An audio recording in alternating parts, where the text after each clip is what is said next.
Welcome to the Poetry Club Online.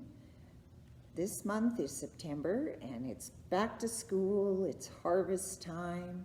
So many exciting things are happening. I guess we'll see what kind of exciting things were happening in these poets' life. So let's find that out. Our first poem today is Hollow Muss by Madison Julius Cowayne. And it goes as follows. All hushed of glee, the last chill bee clings wearily to the dying aster. The leaves drop faster, and all around, red as disaster. The forest crimsons with tree on tree. A butterfly, the last to die, droops heavily by, weighted down with torpor. The air grows sharper, and the wind in the trees, like some sad harper, sits and sorrows with sigh on sigh. The far crows call, the acorns fall, and over all that autumn raises dun mists and hazes, through which her soul, it seemeth, gazes on ghosts and dreams in carnival. The end is near, the dying year leans low to hear her own heart breaking and beauty taking, her flight and all her dreams forsaking, her soul bowed down mid the sad and sere.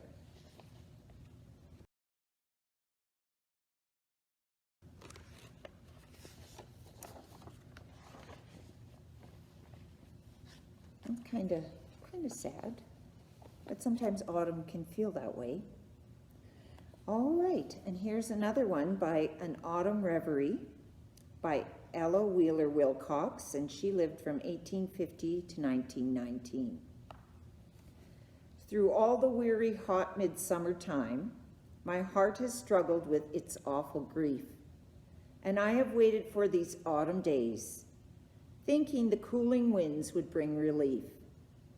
For I remembered how I loved them once, when all my life was full of melody, and I have looked and longed for their return, nor thought but they would seem the same to me.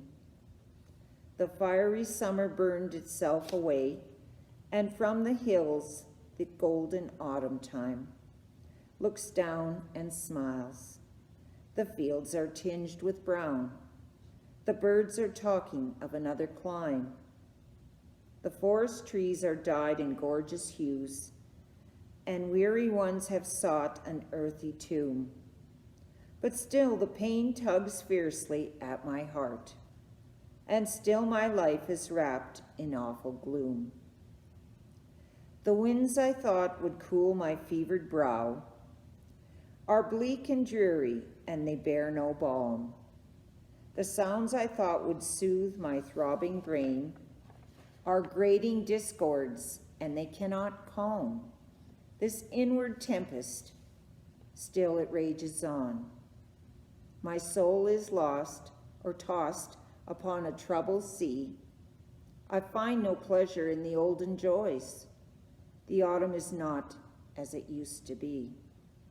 I hear the children shouting at their play.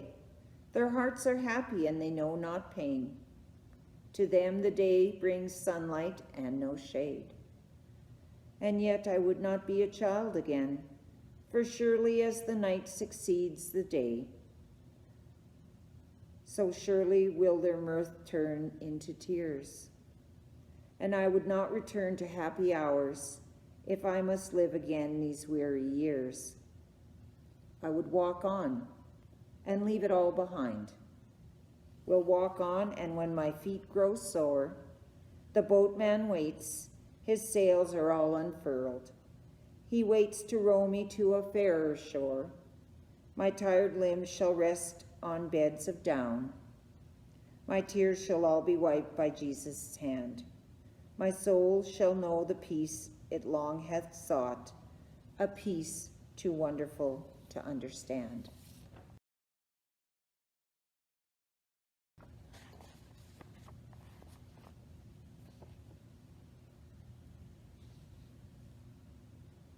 The next one is again to do with autumn.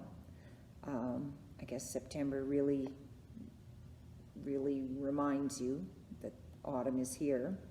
This one is called The Wild Swans at Cool by W.B. Yeats, who lived from 1865 to 1939.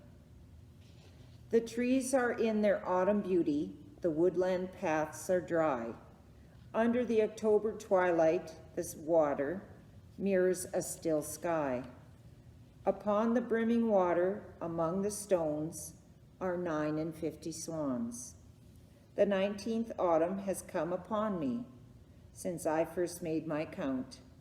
I saw before I had well finished, all suddenly mount, and scatter wheeling in great broken rings upon their clamorous wings. I have looked upon those brilliant creatures, and now my heart is sore. All's changed since I, hearing at twilight, the first time on this shore, the bell beat of their wings above my head, trod with a lighter tread.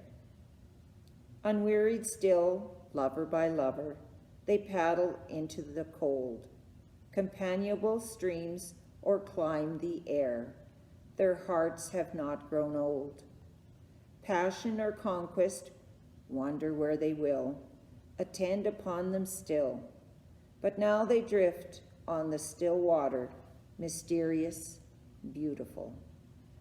Among what rushes will they build? By what lake's edge or pool? Delight men's eyes when I awake someday to find that they have flown away.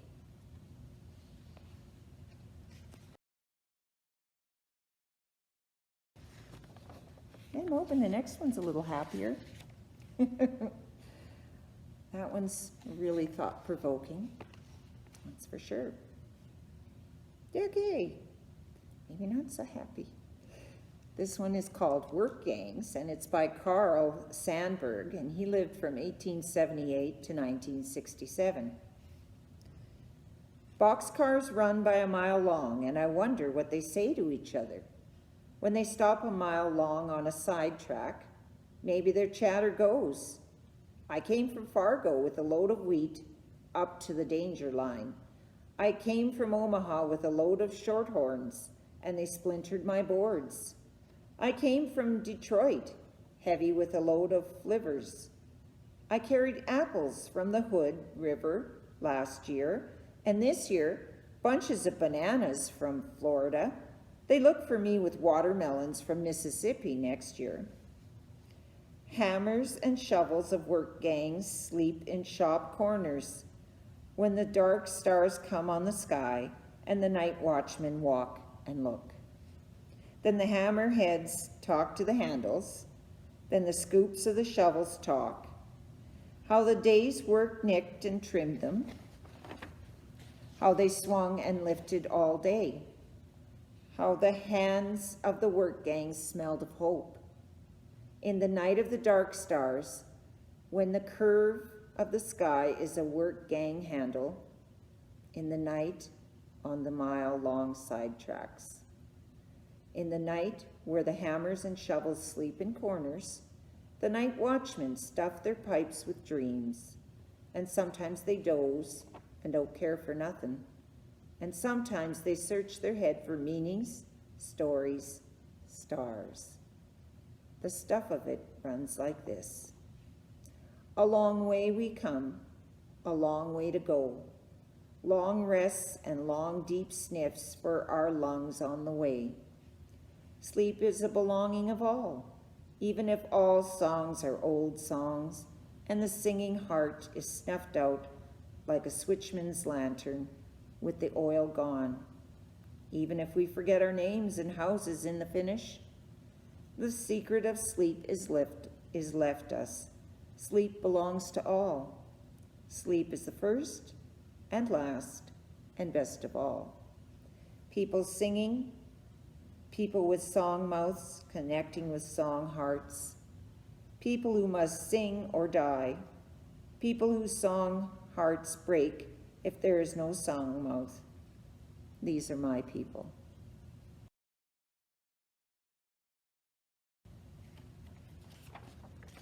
Well, I hope you've enjoyed those poems. There's still no word about when we're going to do our poetry club in person. But until the next time, this is the Poetry Club online. Take care.